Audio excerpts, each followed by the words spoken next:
Hello, BookTube, and welcome to the Literary Buffet. My name is Louis, and today I'll be doing the BookTube newbie tag, as I just launched this channel recently. I'm taking the questions from Robert G., reader of books, from his video. There are different sets of questions that are floating around for the BookTube newbie tag, but I quite like the ones that he picked.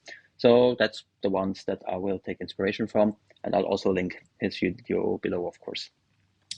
So the first question is, why did you start a BookTube channel? And I think my answer will be pretty similar to that of many other people. And it's just to join the conversation on books with like-minded people, with the BookTube community. I've been an avid consumer of BookTube videos for a few years now. And so for me, it's just a matter of, adding my voice to the community and interact with the community there. What I really like about BookTube is really this fact that you can discover new books, that there's a conversation that is emerging between channels. Just as an example, and I have a few props here, is this chunker M, Son of the Century by Antonio Scurati, who was praised by Steve Donahue on his channel, and then sometime later was also praised by Shelley Swearingen on her channel. And I will just add to my voice to it. It is definitely worth reading. It is the German version, so don't be scared. The English version is a little bit smaller than this one. And so that's the kind of like conversations that I like. So these book conversations that emerge here and then a few weeks later there, and then they pop up again somewhere else. And altogether, you just have this chorus of voices on certain books, certain topics. So question number 2, how did you pick your channel name? So my channel name, the Literary Buffet, actually comes from the following thought. If you ever traveled to, let's say, for business or to some very international locations, what you often have in these hotels are like these breakfast buffets that have to cater to all kinds of people. So you'll have everything from, English scones and then European omelets to porridge to Chinese century eggs to maybe even sushi or cuts of fish and salmon and whatnot. And so for me, that's also what literature is, or global literature. It's really a buffet. I don't like to restrict myself to just the Western canon, even though I love lists like canonical lists. But I also like, books from Asia, books from Africa. I read one from Brazil recently, and so this is why I decided to call my channel the Literary Buffet. So the question number 3 follows up on this. So what can you bring to YouTube? And I think it's exactly that. So maybe some international flavor, some books that are maybe from outside the Western canon, and just add those into the mix, add those into the conversation. The reason why this is something that interests me is, so I'm Portuguese. I do also read in French and German, and of course in English. And when I see the books that are featured, for instance, especially in these like Western canon type lists, they usually reflect pretty much what is considered canonical, let's say in the Anglosphere, so Britain, America, etc. Funnily enough, if you look at similar videos from French YouTubers, you have the same kind of bias, but towards France. So you have a lot of French literature that's logically featured. And some books that, for instance, in Portuguese literature are considered canonical and absolutely essential, and those are seldom featured. So just as an example here, since it's Victober right now, the one Victorian era writer in Portugal is Eça de Queiroz. I think those that know him rank him alongside the big French writers of the end of the 19th century, or alongside Dickens and the likes. This book here, A Illustre Casa de Ramirez, or The Illustrious House of Ramirez, is one I read a couple of years ago. And it's really good. I think if you like Victorian literature, you'll definitely like Essai de Queiroz. His most famous book is called The Mayas, the Mayas. So Maya family. It's a family saga. It's that one is actually taught in school in Portugal as well. I personally haven't read it yet, but someday I will. Um, yeah, so other examples that I can just like take from my little prop corner here. So something like this that I found by pure chance while surfing around the internet is The Women's Courtyard by Khadija Mastour, a book written in Urdu, so that's a language from the Indian subcontinent, close to Hindi, but written with Persian characters. And it's really a book about the partition of India, but from the perspective of a young girl that then becomes a young woman. And the whole book is told only within this courtyard, or several courtyards as they move houses. And you just get this extremely claustrophobic feeling out of, this partition that's happening out there, but you're like closed in this courtyard, the women's courtyard, because women are not allowed to just go out willy-nilly without a purpose or without accompaniment. And a very good book, actually. So I can definitely recommend that. Or like another thing, since I'm a fan of Poetry Thursdays, that Steve Donahue has stopped doing for whatever reason. So another kind of like classical book from another literary tradition, so something that's canonical in its own language, is Taras Shevchenko, the national poet of Ukraine and the major influence on the Ukrainian language. This is the collection of his poems called Kobzar, a gorgeous book, sorry. Has like little, let me just actually find, it has like little illustrations somewhere. Here. Illustrations about life in Ukraine at the time. So it's from the 19th century. So these are the kinds of things that I would like to add into the discussion. Question number 4, what won't I be doing on my channel? So I won't be doing star ratings. I don't like star ratings. I think they're stupid and then a bit useless for reviewing books, just because they mix things that shouldn't really be mixed. So, for instance, like a book like what's it called again? A Court of Crowns and Roses? No, whatever. This YA fantasy romantasy book that's very famous. So if that one gets like a very high rating on, for instance, Goodreads, and like a higher rating than, I don't know, War and Peace, does that really tell us that A Court of Thorns and Roses, I think that's the name, is better than War and Peace?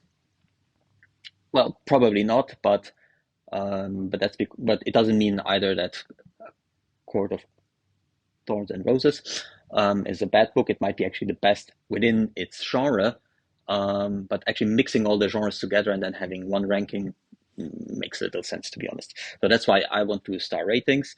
I also won't really do new releases. That's just because I don't.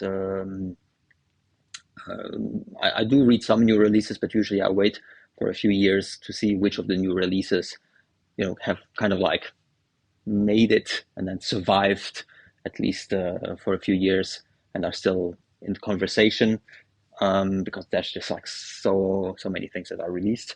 I mean, there are a few that I will actually get, and that's if it's one of my favorite authors. So I did get Thomas Pynchon's Shadow Ticket. I just started reading it. But apart from that, I usually wait a little bit until I buy new releases. Now, other thing that I won't be doing is book awards. I do follow actually some of the booktubers that do, I don't know, the Booker Prize, the International Booker Prize, the Pulitzer, and things like that, because they are quite interesting, these videos. However, I think they require, for them to actually be really good, it requires that the people doing them have read at least a selection of these books, and I usually don't have time to do any of this pre-reading, nor do I like my own reading to be constrained by things like that, the external events or whatnot. I just like to read whatever I feel like. Another thing that I won't be doing is philosophy. I personally don't like philosophy. If you like it, go ahead and talk about philosophy. I also won't be doing YA. I won't be doing fantasy. Well, I'm maybe a little bit of fantasy sci-fi if I happen to read some of it. But I currently, where I am in my life, I read much less fantasy than I did. I used to be a big fan of Terry Pratchett in my 20s, so I read almost all of them in my late teens and early 20s. And then I just kind of like grew out of it, and I haven't really ventured back into fantasy ever since. Sci-fi is a bit different, so I do like it a bit more. So here and there, I will still read a sci-fi book. And last but not least, I won't be talking about politics or current affairs. I think there's a lot of other booktube and YouTube channels that talk about those things. I don't need to add my voice to that. So, next question, question number 5. What books do you like to read? So I think I already gave a few pointers on that. So books from the various canons of the various literatures and the various languages. So that's something that I'm currently interested in. It's a bit similar to, I mean, other people do this Read the World challenge where they read a book from each country. So it's a bit of a similar approach. For me, I'll look rather in terms of languages. For instance, if you look at Spain, obviously you have Spanish, but you also have Catalan. So these are two different literary traditions that are both worth exploring, of course. What else? I do read some genre. Well, I also do read quite a lot of nonfiction, and I think that's a lot of a lot of men my age, at least those that I speak to in real life. They do read or prefer to read nonfiction to fiction, which might actually be one of the answers to why don't men read fiction. Maybe because they prefer other things. And so I also read stuff like this here. It's also another book I'm currently reading, and that's The Wages of Destruction, The Making and Breaking of the Nazi Economy by Adam Tooze. It's really good. Read another book by Adam Tooze a couple of months ago, which was The Deluge, so his book about the end of the First World War and the economic impact of it on the various Western allies and on Germany. And so this kind of like picks up where the other one ended and looks at the war economy of the Nazis. Then why do you like reading? So that's question number 6. Kind of like a weird question, like why do I like reading? It's like, I don't know, the same question as like why do I like breathing or why do I like eating? I mean, for me, it's just a normal activity. Number 7, how did I get into reading? I got into reading as a child. I've always liked reading. I can't remember a time when I didn't like reading. At the time, I mean, I started with these science books for children, like about dinosaurs and science on a very basic level. So I loved those. And then I went into stuff like comics, of course, these adventure books for kids. And one thing that I also loved and that was driving my parents crazy was books on geography and then like atlases. I think nowadays nobody buys atlases anymore because you have Google Maps and Google Earth, but at the time having an atlas was something that you just had as a family, but I kind of like had 3 or 4 or 5 of them.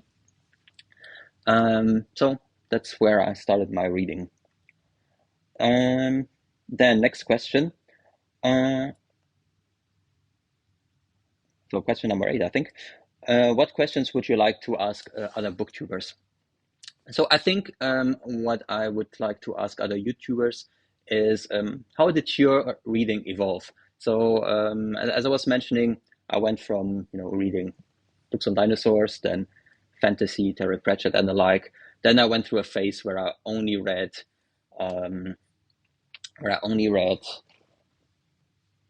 nonfiction, especially history. And now over the past few years, I've started looking at fiction a bit more. So I'm sorry, here's Lucky, my dog, who just had an operation a couple of days ago. That's why she has to wear the cone.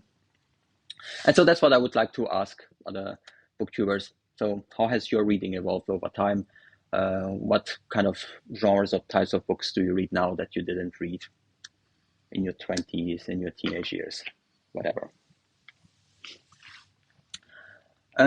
Then question number 9, what challenges might you face with this booktube channel? So I think one I've already encountered, that's tech. So I realized that Brent Booth Jones, thanks again, pointed out that my first few videos hadn't rendered properly. So I've changed the way that I record them. So I hope these ones are better. Another thing is, of course, I think time. So for me, this is just a pure hobby, something I'll do on weekends and maybe in the evenings. I don't really have time to actually spend on doing a lot of editing. If you like to do editing, I think Shelley Swearingen just recently posted a video where she said that she actually loves it. I think then, all the power to you. I personally don't really care. I like these videos that are a bit more, homemade. And Robert also mentioned the dark side of BookTube, where I'm afraid of the dark side of BookTube, and I really don't care, to be honest. So first of all, I want to monetize this channel. I do have a job. I don't need additional income from here. I actually also don't need to go through the hassle of what that would mean to get 50 euros a year, 100 euros a year. And you have to tax these things, so I don't want to go and find out what is the tax form that I need to fill out for my YouTube income. Also, according to my job contract, I'm not supposed to actually look for other income sources and to dedicate all my work energy to my employer. So that's, of course, what I will do. So here in Europe, we don't really have this concept that maybe you Americans, you are from America, have of these side hustles and whatnot. People here don't have side hustles. So, or maybe you have to have, but ideally, ideally you don't. Your job pays you enough that you don't have to have a side hustle, and you can just do these kinds of things as a pure hobby. Now, if you want to monetize your channel, go ahead. I couldn't care less, but I won't. And in terms of metrics and these kinds of things, so in my line of work, we call some of these things vanity metrics. So there's nowadays with all of these digital tools, you can get metrics for everything. But what of it does really matter? I think Steve Donahue jokes about how 90% or whatever of views that you get are bots. It might be, it might not be. But in the end, I think for me, what I'm quite happy about is the one video I posted recently about my 10 books inspired by Steve Donahue has received 7 likes. So from the little bar chart thingy or graph on the analytics, it seems that at least some people did read it, and I think that's fantastic. 7 people actually wanted to spend time to listen to me ramble about books that I have on my shelves. I think that's great. And then last but not least, question number 10, where do I read? I read exactly here on this couch with my dog usually next to me. I also read in bed before going to sleep, and I read while I commute. And what I also like to do sometimes is just to go to the city center with Lucky. And once we did like a tour with Lucky, so that she has her walk and she can smell around parks and places that she doesn't get to smell around. Sorry. Normally, just sit at a cafe. She can rest after her walk, and I just read a little bit, have a coffee, have a beer, depending on the hour, and enjoy. So that was my BookTube newbie tag. I'll link the people I mentioned below. As you could guess, so these are booktubers that I do like to watch. Go to their channels too. And yeah, that's it. Thanks a lot for listening. Have a good day. Goodbye, BookTube.